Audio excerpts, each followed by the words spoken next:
ఋగ్వేద కాలం నాటికి రాజులు ఉన్నారా? ఉంటే వాళ్ళు బలవంతులా లేక శక్తిహీనులా?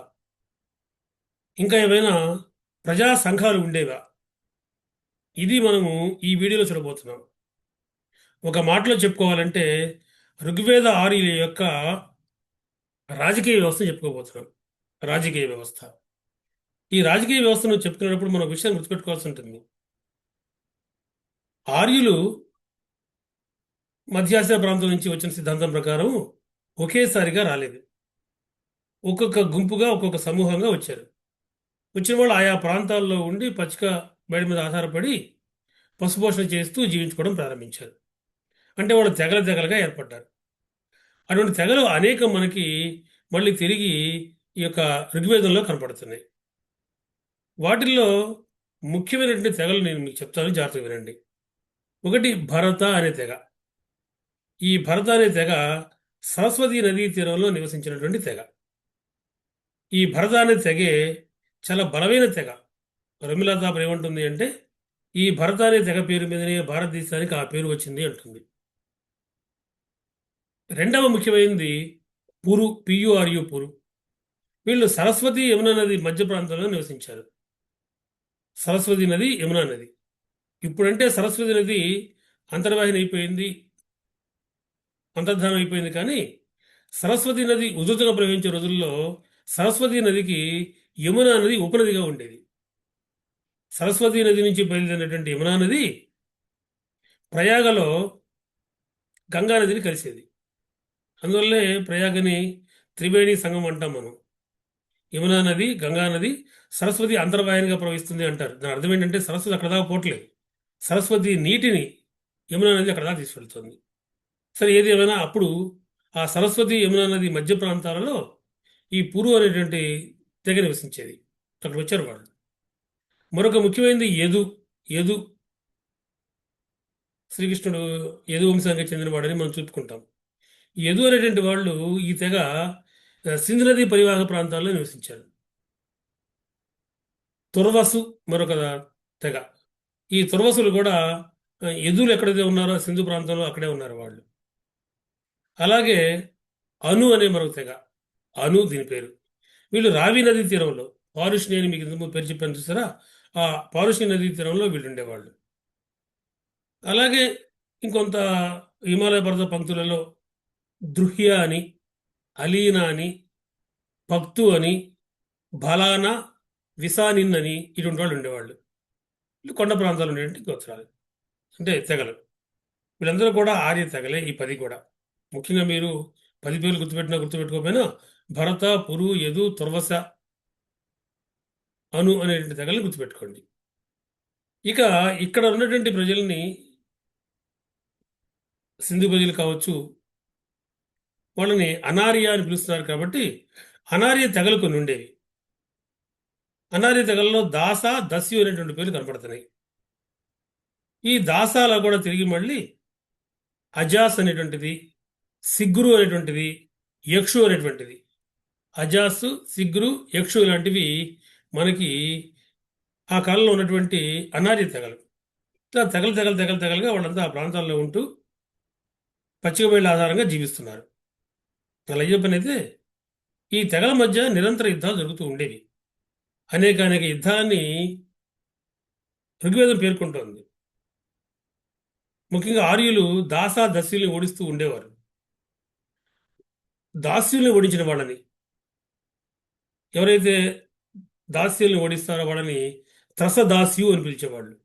త్రసదాస్యు అంటే దాస్యు హత్య చేసిన వాడని అర్థం. కాబట్టి ఆ రాజు గొప్పవాడు, దస్యుల్ని ఓడించిన వాడు. కాబట్టి దస్యుల్ని ఓడించడం ఒక పని. అలాగే దాస, దాస ప్రజలు ఓడిస్తే ఆర్యులు వాళ్ళు వీళ్ళకి దాసులు అయ్యారు. బానిస అనే పదం అలా వచ్చింది, స్లేవ్ అనే పదం అలా వచ్చింది అనేది చరిత్ర వివరణ. ఇది కాకుండా ఋగ్వేదంలో అనేక అనేక ఆర్య తెగల మధ్య యుద్ధాలు కూడా కనపడుతున్నాయి. ఉదాహరణకి దివోదాసు అని పేరు. ఇతను భరతా తెగకి చెందినవాడు. భరతా తెగకు చెందినటువంటి దివోదాస సాంబారా అనేటువంటి, సాంబారా లేదా సారీ శంబర అనేటువంటి, సాంబార్ అనేది ఇంగ్లీష్ ట్రాన్స్లేషన్, నిజానికి తెలుగులో శంబరుడు అనాలి. శంబర అనేటువంటి కొన్ని పుస్తకాల్లో సాంబార్ కూడా రాసిపడింది, అందుకని రెండు చెప్తున్నాను మీకు. అసలు పేరు శంబర. ఈ శంబర అనేటువంటి యదు తెగకి చెందిన వాడిని ఓడించాడు. అంటే భరత తెగ ఒక విజయం సాధించింది. భరత తెగ రాజు దేవదాస, శంబర సాంబార. ఆయన యదు తెగకి చెందినవాడు.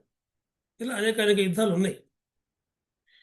ఎగ్జామ్ పాయింట్ ఆఫ్ వ్యూలో గుర్తుపెట్టుకోండి, చాలా ముఖ్యమైన యుద్ధము ఋగ్వేదంలో దశరాజ యుద్ధము. దశరాజ యుద్ధము, దశరాజ యుద్ధము, బ్యాటిల్ ఆఫ్ 10 కింగ్స్. కాబట్టి 10 మంది రాజుల యొక్క కూటమి ఏర్పడింది.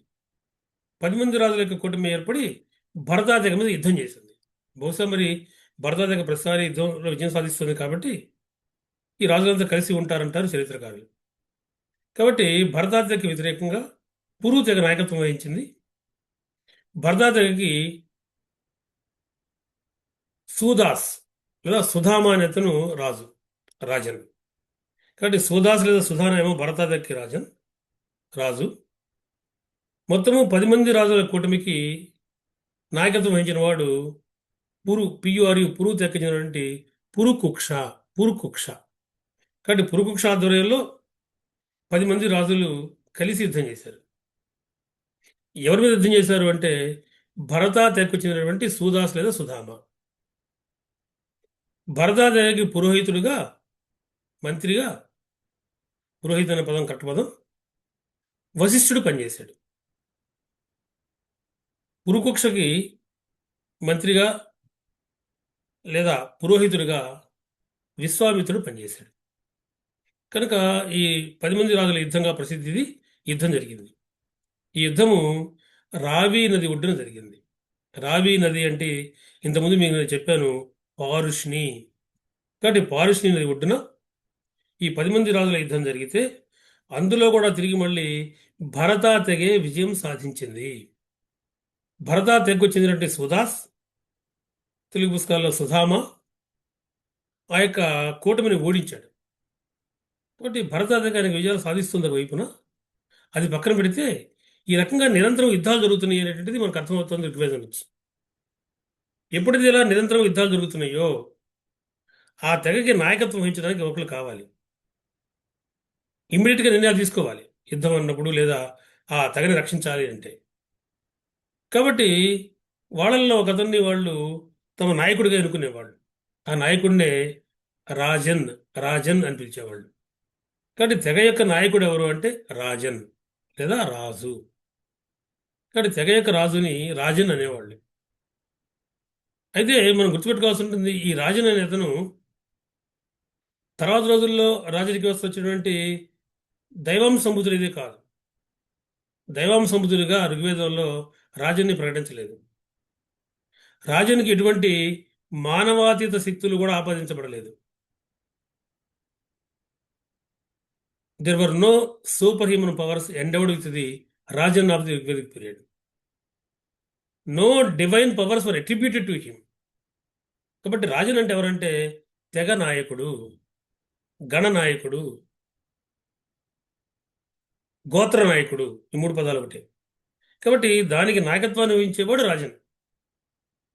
అతని విధులు ఏమిటి అంటే యుద్ధాలలో నాయకత్వం వహించటం, తెగని కాపాడటం, యజ్ఞయాగాది క్రతువులకు ఆధ్వర్యం వహించడం, ఆయన సూపర్వైజ్ చేయటం, ఏర్పాటు చేయడం లేదా.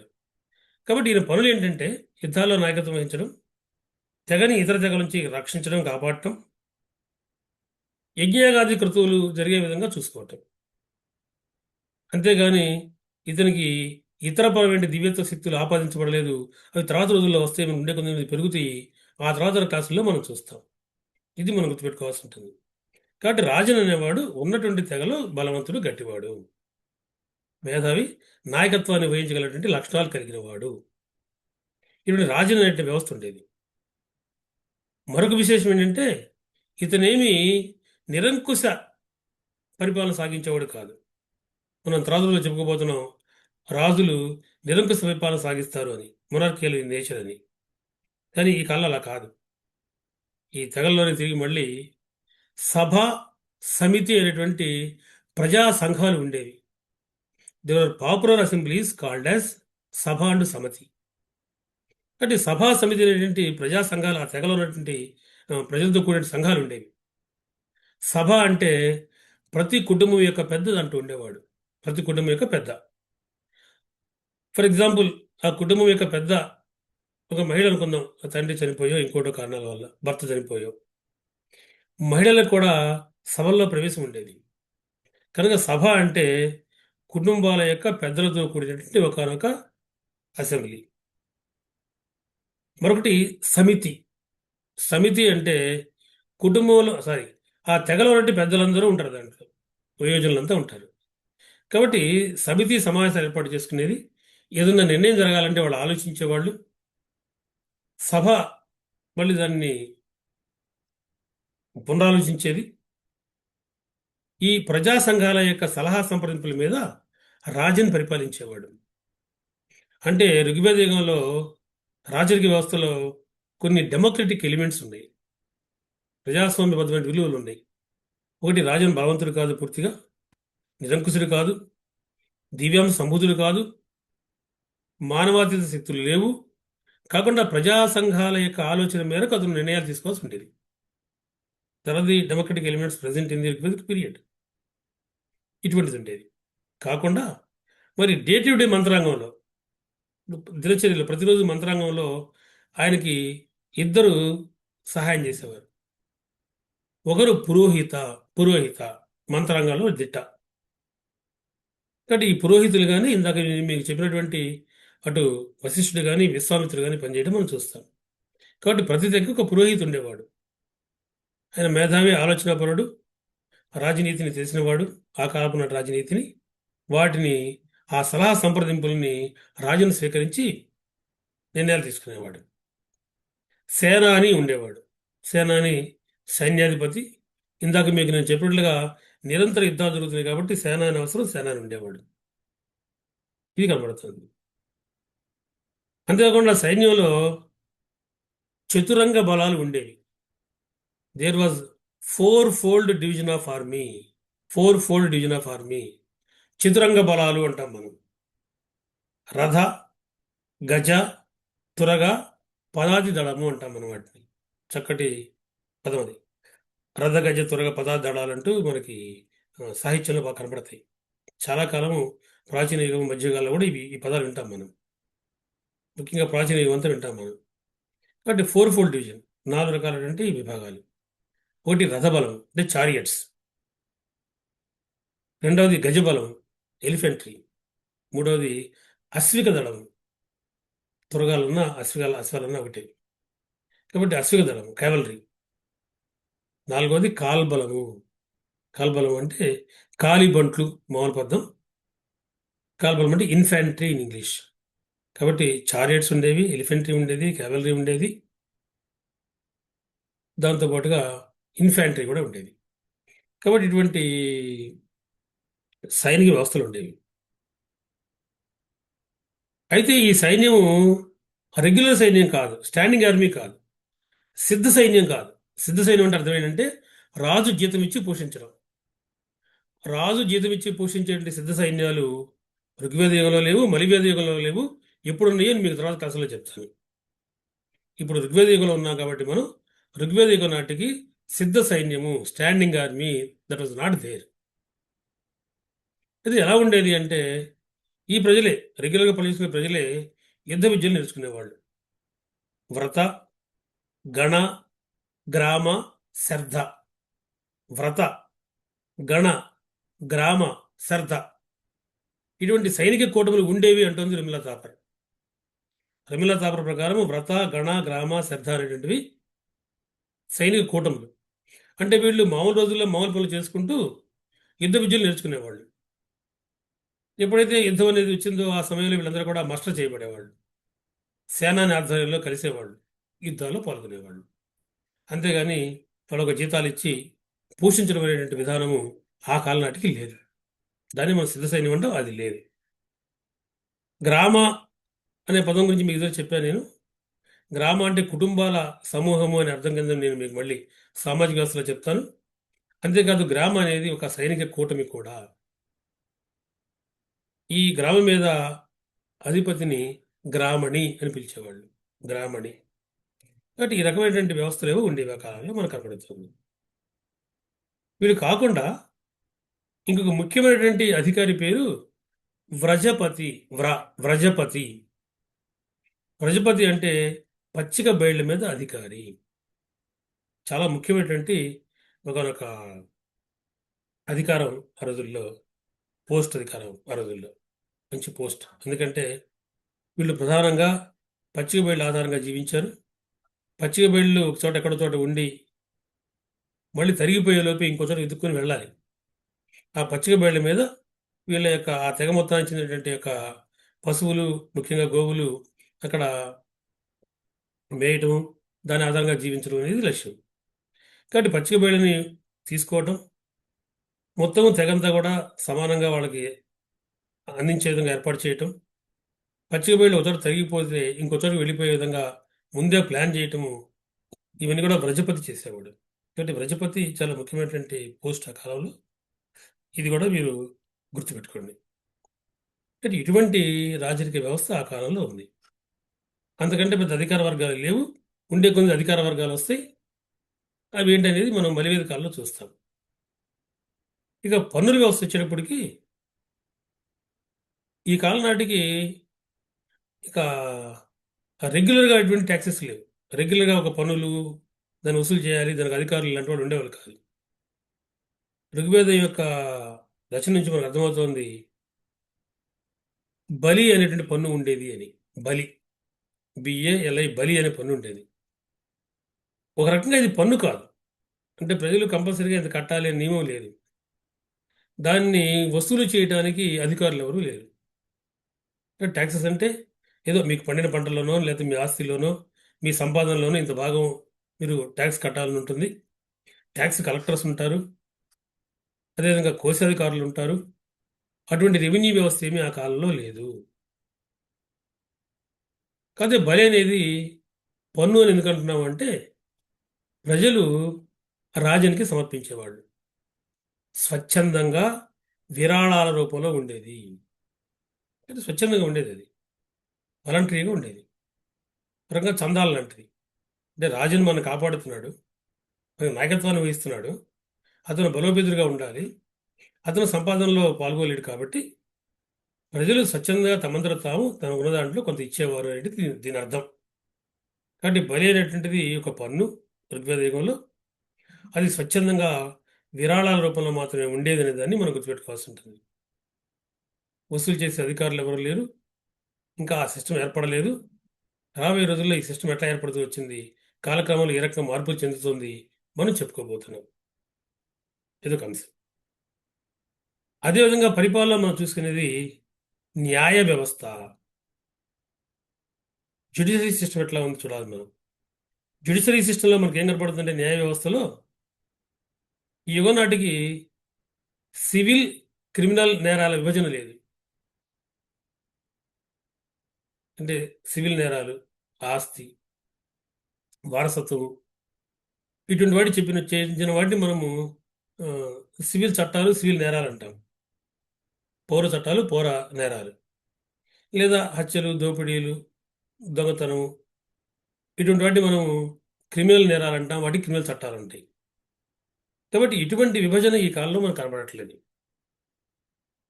నేరాలన్నీ కూడా ఒకే రకంగా పరిగణించబడ్డాయి.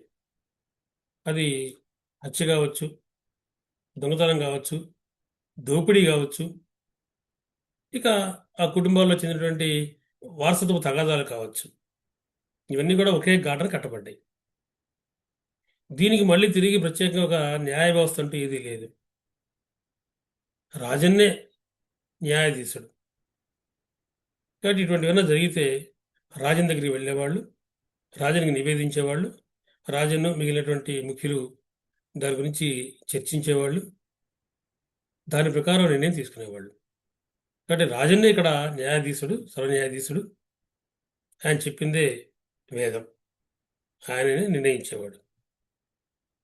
చాలా విశేషం ఏంటంటే ఇక్కడ మనకి ఆ నేర విచారణ ట్రయల్ బై ఆర్డీలు ఉండేది, ట్రయల్ బై జ్యూరీ ఉండేది.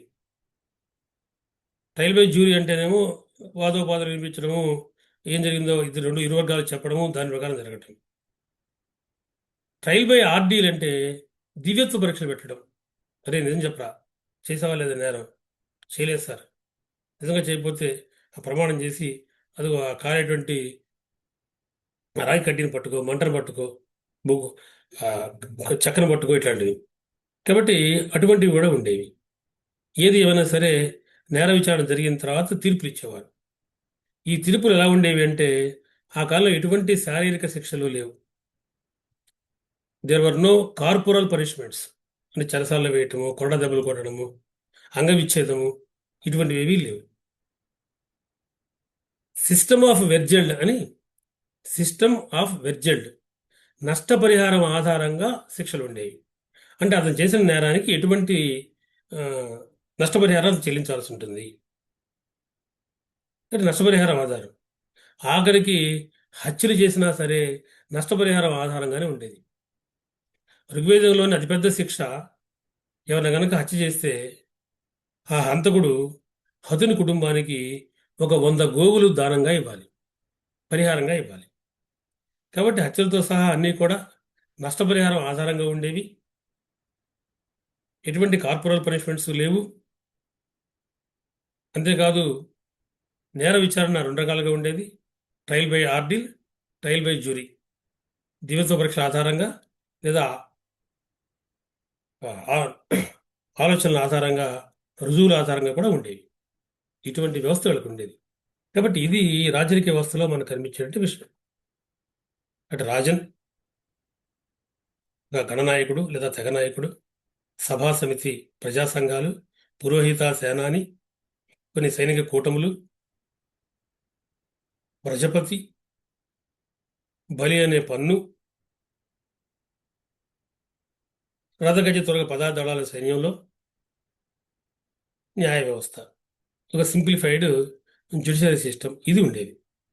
అయితే ఉండే కొన్ని కాలక్రమంలో రకరకాల మార్పులు వస్తాయి. ఇవన్నీ మలివేదకాలు ఎట్లా మారినాయి అనేది మనం తర్వాత క్లాసులో చూద్దాం. అయితే ఇంకా మనం సామాజిక వ్యవస్థను చెప్పుకోవాల్సి ఉంటుంది, ఋగ్వేదికాన్ని చెంది మత వ్యవస్థను చెప్పుకోవాల్సి ఉంటుంది. నేను నెక్స్ట్ వీడియోలో నేను మీకు ఋగ్వేద ఆర్యుల యొక్క సామాజిక వ్యవస్థ చెప్పబోతున్నాను. చాలా ముఖ్యమైనవి, ఇవన్నీ కూడా చాలా ముఖ్యమైన టాపిక్స్ కనుక ప్రతి జాగ్రత్తగా వినండి, నోట్స్ రాసుకోండి. Please subscribe. ఇంకా మీరు ఎవరైనా సబ్స్క్రైబ్ చేయకుండా ఉంటే చేయండి. మీకు వెంటనే ఐకాన్ కనుక బెల్ ఐకాన్ నొక్కితే నేను వీడియో చేసి పెట్టగానే మీకు కనపడుతుంది. ఇక్కడ సబ్స్క్రైబ్ చేయండి, షేర్ చేయండి, ఎక్కువ మందికి తెలుస్తుంది వల్ల కూడా. మీరు కామెంట్స్ పెద్దగా చేయట్లేదు. మీరు కామెంట్స్ చేస్తే ఎవరెవరు కామెంట్స్ చేస్తారో నాకు తెలుస్తుంటుంది. అంటే మీరు ఫాలో అవుతున్న విషయం నాకు అర్థమవుతుంటుంది. లైక్ చేయండి, లైక్ చేస్తే మీ పేరు నాకు తెలియదు, కానీ కామెంట్ చేసే మటుకు పేరు పడుతుంటాయి. కాబట్టి ఓకే, వీడు చదువుతున్నారు కాబట్టి నేను కొంచెం ఎక్కువ చేయొచ్చు. నేను మొన్న ఒక 2 రోజులు ఆగాను క్లాస్ చేయకుండా, ఎందుకంటే సరిగ్గా వింటలేదేమో, చూడట్లేదేమో అనేది నాకు ఉన్నటువంటి ఒక ఫీలింగ్. అందులో మీరు దయచేసి లైక్ చేయడం, కామెంట్ చేయడం కనుక చేస్తూ ఉంటే మీరు ఎక్కువ మంది చూస్తున్నా నాకు అర్థమవుతుంటుంది. తద్వారా నేను ఇంకొంచెం మీకు త్వరగా ఆ సిలబస్ కంప్లీట్ చేయడానికి అవకాశం ఉంటుంది. కాబట్టి ఇవి గుర్తుపెట్టుకోమని మీకు మరొకసారి తెలియజేస్తూ నేటికి స్వస్తి.